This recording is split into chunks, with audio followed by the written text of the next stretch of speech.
A study of University of Cambridge found that the money habits in children are formed by the time they are 7 years old.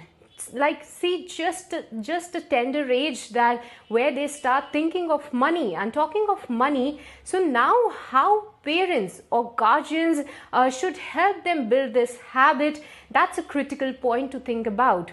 Like how they should save and put the money together for their future use. And also, as parent, it is very important to plan and undertake savings with a target of utilizing the amount for your kid. And to discuss all of this, we have a very special guest with us today, Prableen Bajpai. With her, we will chat and touch upon all of these topics. Hello and good evening, Prableen. It's a pleasure speaking with you. Hi, Shrishti. Good evening. Pleasure to be on the show. So, Prableen, starting with the first topic, like we were telling our viewers as well, how smart our children have got. So, as per you, what the study says, how early can you start teaching your children about money, and how parents can actually discuss money topics or money talks with their child? Absolutely, Shrishti. This University of Cambridge study actually says that the habits related to money are almost formed by the age of 7. And I think it's a very important yet difficult thing to do. How do you inculcate these habits? Because as parents, I think what we look to do is to provide the best to our children. We want them to be happy all the time. We want all their needs and wants are actually met. But at the same time, we want that they value money. They do not take things for granted, especially coming from a generation. I think you and me, though I would be elder to you, but we've, I think, still seen times of scarcity in terms of choice, in terms of limited resources. And I think today is a world of abundance where there is so much more choice. There are so many more methods and mechanisms to make payment. Ways to take credit, debt, that's increased. So I think early on, as parents, what is very important is, because you can't actually start having a very direct conversation at a very tender age, but I think children actually learn so much by observation. And that is something any parent has to be very, very mindful of. How a couple is discussing money matters between them. Do they fight over money? Do they say that it's less? Is it? Do they take it for granted that? Does the child see that his parents are, going shopping every day, or money, food is being ordered from outside? These small little things can also actually frame the behavior of the child towards money, because they learn a lot by observation. So I think the most important thing is to actually make that approach that you want for the child, how he or she sees money is so important that we are mindful about our own behavior. And this, I think, a very important aspect here, Shrishti, for young kids is that, we often take them to the malls, and something that we tend to do is buy them something each time that they see. Let's say we take them to a mall and he or she sees a toy at Hamleys or a new dress. We tend to buy that for the child, because as a parent, you love your children. But I think delaying gratification is the first step which parents should start to do.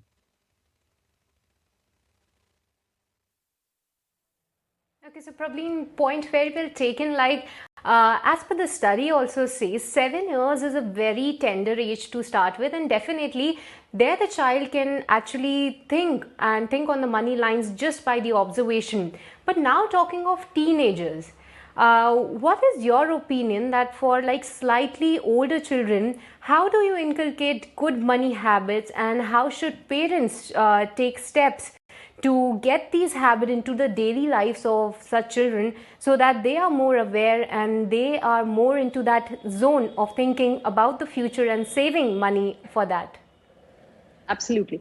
So, Shrishti, like I said, that, delayed gratification has a very important part to play. And there is actually another study by the Stanford University which says that children who can actually delay gratification turn out to be more successful in their careers. And the study actually goes on to say that their scores, stat scores, are better, their stress levels are lower, and substance use is lesser found in these kids. They have a better response to difficult situations. So like I said, the first step has to be delayed gratification, and that is across all ages. As a teenage or as the child is growing, I think also what is important is to try and make them understand the concept of opportunity cost.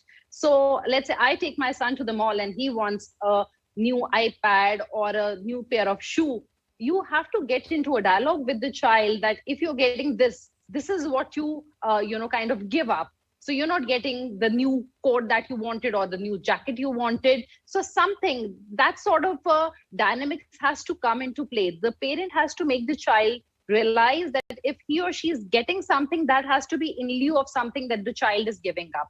Secondly, delayed gratification means that whenever the child is demanding something, you give those 3 to 4 days to the child to think. You tell them to analyze, okay, how much is it costing, let's plan towards it. And you start building a small, of course the piggy bank starts at a very early age, but for slightly elder children, I think it has to be more of planning. That what is your pocket money, how are you going to budget it, okay, how much will you contribute towards a certain purchase, especially a bigger purchase. That's very important. Thirdly, Shrishti, as the kids grow, I think turning the piggy bank concept or a clear jar concept, wherein the child can actually see the money go into the bank, that becomes very important. So that the child is learning basic banking operations at an early age. He or she is able to understand the concept of how much fixed deposit or how much a recurring deposit is going to give, on a bank deposit, and the concept of simple and compound interest, these are part of our actually academic syllabus as well. So if the child, if the parents indulge a bit there, they can actually hammer this concept very well to the child, how these two concepts work. And I think two more very important things is sticking to the list. So whenever you yourself are going out, ensure that you're sticking to your buying list, whatever is there on the shopping list, and you don't go haywire, because I think even as adults, we tend to do that. So you somewhere have to lead by example.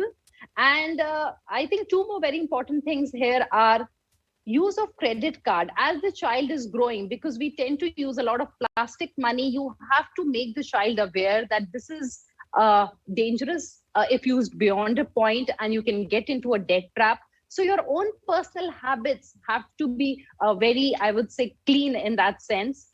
And lastly, money beyond just numbers. Because Shrishti, the concept of giving is very important, and the concept of being contented with what a child has is also very important, especially in an age where we are living with social media, Instagram posts and Twitter posts, and there is so much of visual stuff that the child is getting to see. So I feel these two concepts beyond just numbers and basic money concepts are very important.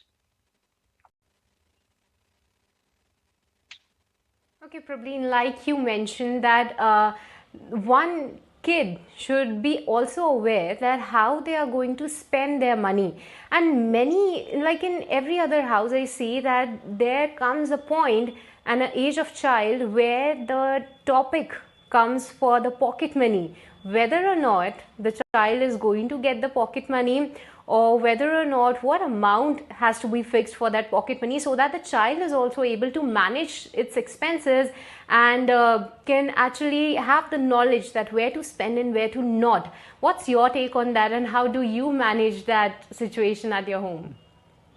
Shrishti, I think the concept of pocket money is very nice, and you can actually, the concept of budgeting that I mentioned earlier. So pocket money is actually where you can help the child to learn the concept of budgeting. And also you sometimes need to reward the child. So you say that let's fix a budget for you. This is the amount. If we just follow the basic 50-30-20 rule also, that 50, you can just spend on whatever you need. 30 rupees out of the 100 you keep for your wants, and 20 rupees is actually what you save. So this basic concept can also help the child break up the money he or she is getting.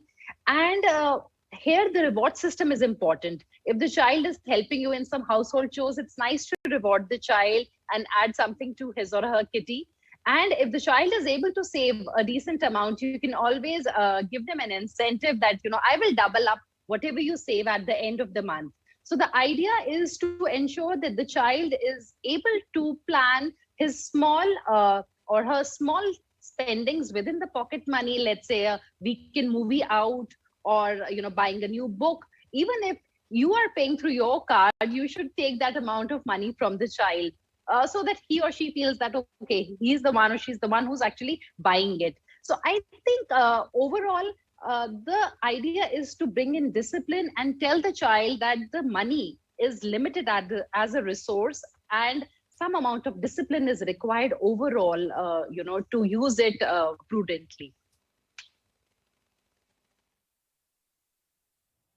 Okay, I think, Prableen, that 50, 30, and 20 rule might even make that investing the whole game of that very interesting. But with that, Prableen, thank you very much for joining us on the conversation. It's time for a break.